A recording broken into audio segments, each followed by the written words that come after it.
1, 2, 3, come on!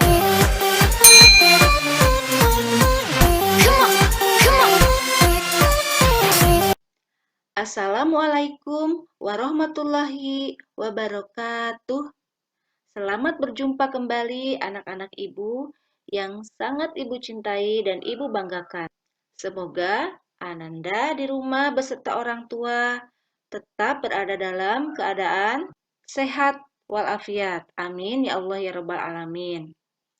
Baiklah anak-anakku, pada hari ini kita telah menginjak di pembelajaran yaitu subtema 3, pengaruh kalor terhadap kehidupan dari tema 6 dan kita menginjak ke pembelajaran 1 dan 2. Tetapi sebelum kita memulai pembelajaran kita hari ini, marilah bersama-sama kita membacakan basmalah. Bismillahirrahmanirrahim. Anak-anakku, hari ini kita akan belajar tentang media elektronik, menjelaskan benda-benda yang bersifat menghambat dan mempercepat perpindahan kalor, yaitu benda-benda yang bersifat konduktor dan isolator ya, beserta penggunaan benda-benda yang bersifat konduktor dan isolator tersebut dalam kehidupan sehari-hari. Anak-anakku, sekarang mari kita perhatikan gambar yang ada di layar. Ibu dan Lani sedang memasak. Ibu sedang mempraktekkan salah satu resep yang diajarkan atau yang ibu tonton di sebuah acara memasak di televisi. Tahukah kamu anak-anakku bahwa televisi itu merupakan salah satu media elektronik yang paling banyak ditonton oleh masyarakat. Ada banyak sekali informasi yang bisa kita peroleh dari televisi, termasuk informasi tentang memasak ini. Selain televisi, sekarang ada juga internet ya, yang menyediakan berbagai informasi melalui situs-situsnya. Nah, terlihat di gambar ya, Ibu dan Lani sedang mengaduk sayuran yang sudah Ibu masukkan ke dalam wajan. Tapi, mengapa ya Ibu dan Lani tidak merasakan kepanasan saat memegang spatulanya? Ya, Ananda betul sekali. Ibu memegang spatula karena di atasnya menggunakan bahan yang tidak cepat menghantarkan panas. Lani pun sama, dia menggunakan spatula yang berbahan dari kayu. Anak-anakku, didasarkan pada sifat bahan yang dimiliki, benda itu ada yang dapat menghantarkan panas dan ada benda yang tidak dapat menghantarkan panas. Ada benda yang mempunyai kemampuan menghantarkan panas dengan baik. Ada pula benda yang tidak dapat menghantarkan panas. Nah, benda yang dapat menghantarkan panas dengan baik disebut konduktor. Sedangkan bahan yang tidak dapat menghantarkan panas disebut isolator. Sedangkan ada bahan yang sedikit dapat menghantarkan panas, yang disebut sebagai bahan semikonduktor. Ayo, siapakah yang pernah merasakan panas pada gagang sendok stainless yang dimasukkan ke dalam cangkir berisi air panas? Nah, mengapa bisa panas? Karena panas yang ada pada air maka akan berpindah ke gagang sendok tersebut. Karena sendok merupakan bahan yang dapat menghantarkan panas dengan baik, yaitu benda konduktor. Selain sendok stainless, banyak juga benda-benda yang memiliki bahan konduktor, yaitu biasanya benda-benda yang terbuat dari bahan logam, seperti panci, wajan penggorengan, dan beberapa peralatan masak di dapur yang terbuat dari logam. Seperti alat yang terbuat dari aluminium, besi, tembaga, dan stainless. Nah, sedangkan proses perpindahan energi panas yang terjadi pada konduktor dinamakan konduksi. Jadi, konduksi adalah perpindahan energi panas melalui zat tanpa disertai dengan perpindahan partikel zat. Nah, anak-anakku, selain bahan yang bersifat konduktor, ada juga bahan-bahan yang bersifat isolator, yaitu benda-benda yang tidak bisa menghantarkan panas. Nah, banyak sekali ya kita jumpai. Nah, seperti contohnya ada ini, ada centong kayu, ada bakul, ada sarung tangan, dan lap. Makanya ketika kita akan mengangkat wajan penggorengan, biasanya kita menggunakan lap apabila semua komponen yang ada di wajan ini berbahan dasar dari bahan yang bersifat konduktor.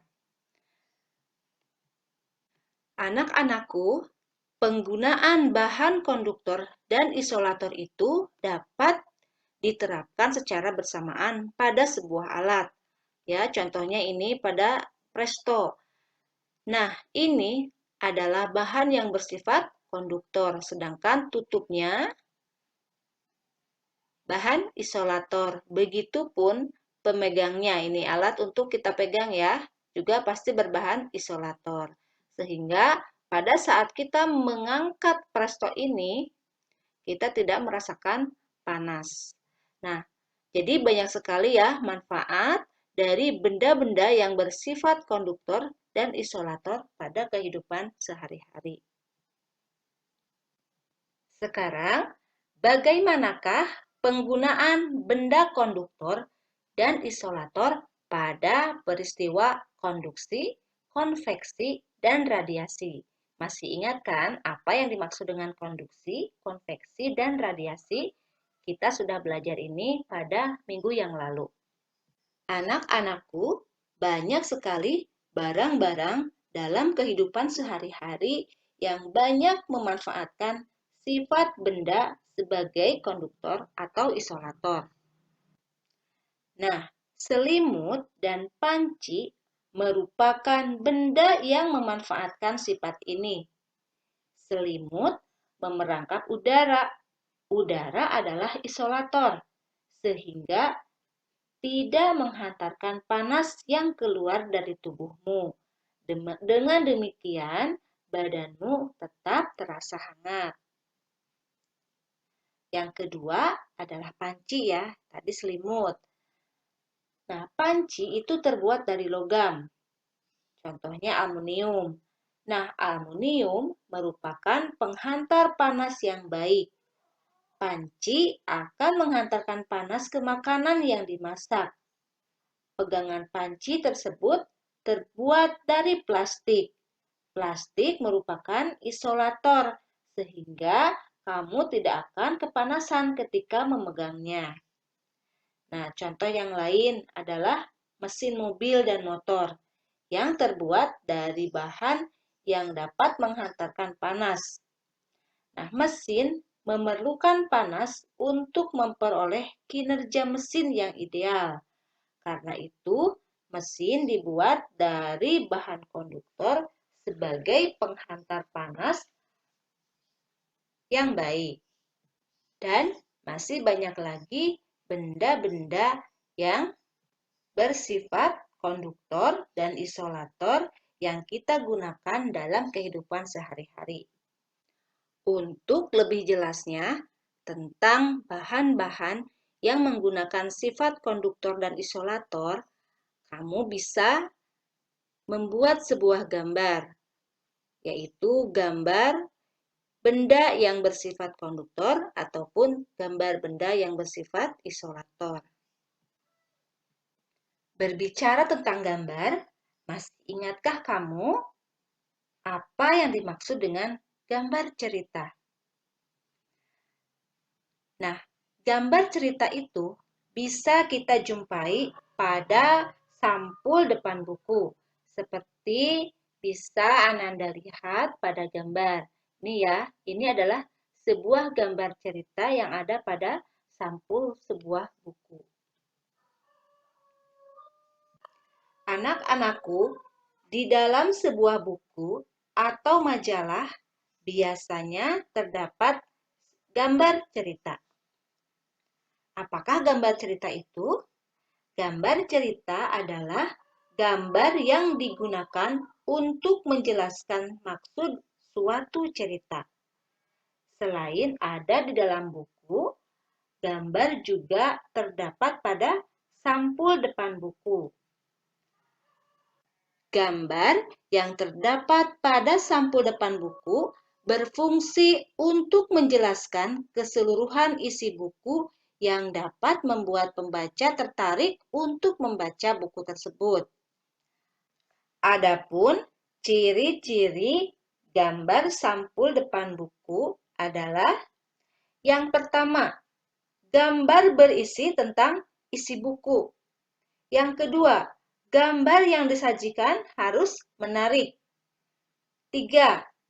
Terdapat judul buku yang ditulis dengan ukuran huruf lebih besar dari tulisan lainnya, seperti dari tulisan nama penulis dan nama penerbit buku. Dan yang keempat, warna yang digunakan dapat menarik perhatian pembaca. Nah, sebagai contoh, mari perhatikan ini ada gambar cerita dari sampul sebuah buku yang berjudul Cita-Citaku.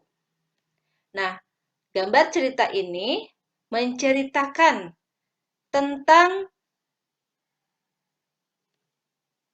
seorang guru yang sedang berdiskusi dengan 6 siswanya tentang cita-cita mereka.